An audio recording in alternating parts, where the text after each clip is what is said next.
Hello all, మేము రీసెంట్గా విజయవాడ కనకదుర్గ టెంపుల్కి సేవాకి వెళ్ళాము. ఆ ట్రిప్ డీటెయిల్స్, బడ్జెట్ ప్లానింగ్ గురించి నేను ఈ వీడియోలో మీతో చెప్తాను.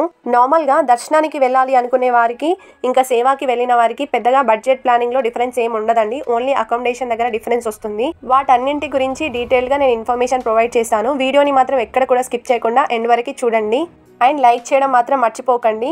ఈ ట్రిప్కి సంబంధించిన డౌట్స్ మీకు ఏమున్నా కానీ కామెంట్ బాక్స్లో పెట్టండి, నేను వాటికి రిప్లై ఇస్తాను. అండ్ ఈ వీడియోని మీ వాళ్ళకు కూడా షేర్ చేయండి. ఇక లేట్ చేయకుండా వీడియోలోకి వెళ్ళిపోదాం. మేము లాస్ట్ వీక్ థర్స్డే రోజు వరంగల్ నుండి గోల్కొండ ఎక్స్ప్రెస్లో వెళ్ళాము.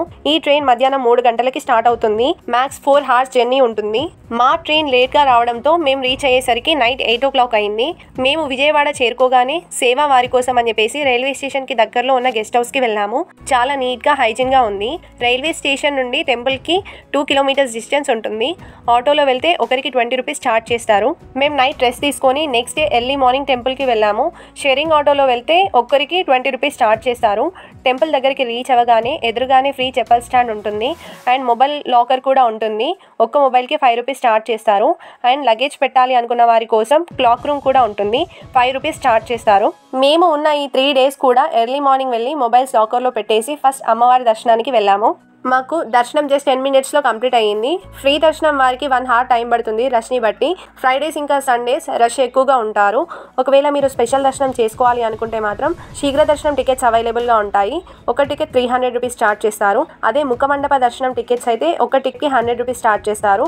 అంతరాలయ దర్శనం టికెట్ మాత్రం 500 rupees ఛార్జ్ చేస్తారు. ఈ టికెట్ తీసుకున్న వారికి 2 లడ్డూలు ఇస్తారు టికెట్ స్కానింగ్ పాయింట్ దగ్గరే. అండ్ ఈ 500 టికెట్ దర్శనం వారికి అమ్మవారిని దగ్గర నుండి దర్శనం చేసుకునే ఛాన్స్ ఉంటుంది. టెంపుల్ టైమింగ్స్ వచ్చేసి మార్నింగ్ 6 AM నుండి ఆఫ్టర్నూన్ 3:30 PM వరకు అండ్ ఈవినింగ్ 6 PM నుండి నైట్ 10 PM వరకు ఉంటుంది. దర్శనం చేసుకోవడానికి వచ్చిన భక్తుల కోసం దేవాలయ ట్రస్ట్ వారు ప్రతిరోజు 2 పూటలు ఉచిత అన్నదాన ప్రసాదాన్ని అందిస్తున్నారు. సేవాకి వచ్చిన వారికి ఒక అడ్వాంటేజ్ ఏంటి అంటే ప్రతిరోజు ఒక టైమింగ్లో సేవా వారిని అంతరాలయ దర్శనానికి అలౌట్ చేస్తారు.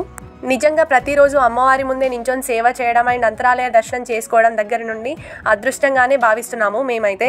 అండ్ అలా మా సేవ 12:30 వరకు కంప్లీట్ చేసుకొని లంచ్కి వెళ్తాము. లంచ్ బ్రేక్కి ఒక 1/2 hourలో మళ్ళీ రిటర్న్ వచ్చేసి సేవాలో జాయిన్ అయిపోతాము 3 o'clock వరకు. డే 1లో మా సేవ కంప్లీట్ చేసుకున్న తర్వాత మేము కొన్ని ప్లేసెస్ విజిట్ చేసాము.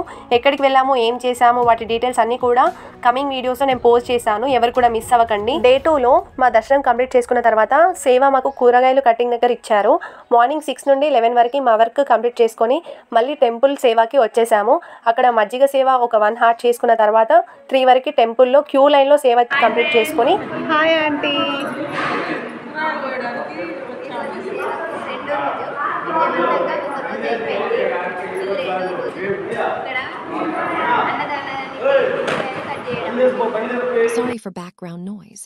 కృష్ణా నదికి వెళ్ళాము. అక్కడ నదీ స్నానం చేసేసి గంగా హారతి చూసాము. చాలా మంచి ఎక్స్పీరియన్స్. సేమ్ వారణాసి గంగా హారతిలా అనిపించింది. మీలో ఎవరు వెళ్ళినా కానీ గంగా హారతిని మాత్రం మిస్ అవ్వకండి. ఈవినింగ్ ప్రతిరోజు 7 o'clockకి ఉంటుంది. ఫైనల్లీ డే 3 ఆ రోజు మాత్రం మాకు కంప్లీట్గా సేవ టెంపుల్లోనే అలాట్ చేశారు. అలా సేవ చేస్తుండగా సేవ వారి కోసం అని చెప్పేసి అంతరాలయ దర్శనానికి అలో చేశారు. నిజంగా ఫీలింగ్ బ్లెస్డ్. ఎందుకు అంటే ఆ అమ్మవారి మహాప్రసాదంగా అమ్మవారి గాజులు, కుంకుమ ఇంకా ఫ్రూట్స్ నాకు ఇచ్చారు. చాలా హ్యాపీగా అనిపించింది. నిజంగా అమ్మవారి సేవని నేను అదృష్టంగానే భావిస్తున్నాను కూడా. అలా మా సేవ కంప్లీట్ చేసుకున్న తర్వాత ప్రసాదాలు తీసుకొని కావాల్సిన వారు షాపింగ్ చేసుకున్నారు అండ్ రూమ్కి వెళ్ళిపోయి రెస్ట్ తీసుకున్నాము. నెక్స్ట్ డే మార్నింగే మాకు ట్రైన్ ఉండింది విజయవాడ నుండి వరంగల్ వరకు.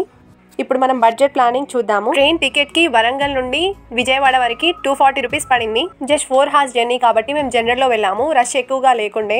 అప్ అండ్ డౌన్కి కలిపి మాకు 480 rupees పడింది ట్రైన్ టికెట్స్. రైల్వే స్టేషన్ నుండి టెంపుల్ వరకు ఒక్కరికి 20 rupees ఛార్జ్ చేస్తారు షేరింగ్ ఆటో అయితే. సో 3 daysకి ఆటో ఛార్జెస్ మాకు 120 rupees అయ్యాయి. అండ్ మొబైల్ లాకర్లో ఈచ్ మొబైల్కి 5 rupees ఛార్జ్ చేస్తారు. సో 3 daysకి 15 rupees అవుతుంది. ఈ బడ్జెట్ ప్లానింగ్లో సేవా వారికి 645 rupees అయ్యాయి. వేరే ఎక్స్పెన్సెస్తో కాకుండా మాకు మాత్రం వేరే వాటికి స్పెండ్ చేసాం కాబట్టి కొంచెం ఎక్స్పెన్సెస్ ఎక్కువ అయ్యాయి. ఒకవేళ బడ్జెట్లో ప్లాన్ చేసుకోవాలనుకుంటే మాత్రం ఇది బెస్ట్ ప్లాన్.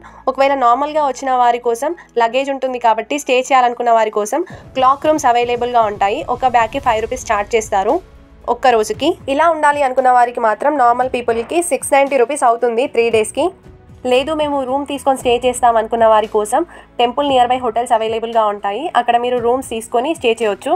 ఒక 4-5 మెంబర్స్ కలిసి రూమ్ తీసుకుంటే మీకు బడ్జెట్ అనేది తగ్గుతుంది. అండ్ సింగిల్గా వచ్చిన వారి కోసం మాత్రం క్యాప్సూల్ హోటల్ అని చెప్పేసి ఉంటుంది. ఒక పర్సన్కి 299 రూపీస్ ఛార్జ్ చేశారు ఒక రోజుకి విత్ ఏసీ.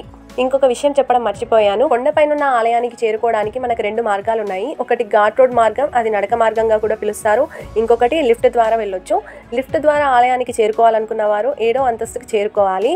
అదే నడక మార్గంలో వెళ్ళే వారికి కొండపైకి చేరుకోవడానికి ఫ్రీ బస్సెస్ కూడా కొండ దిగువన అవైలబుల్గా ఉంటాయి. వాటి ద్వారా కూడా మీరు ఆలయానికి చేరుకోవచ్చు.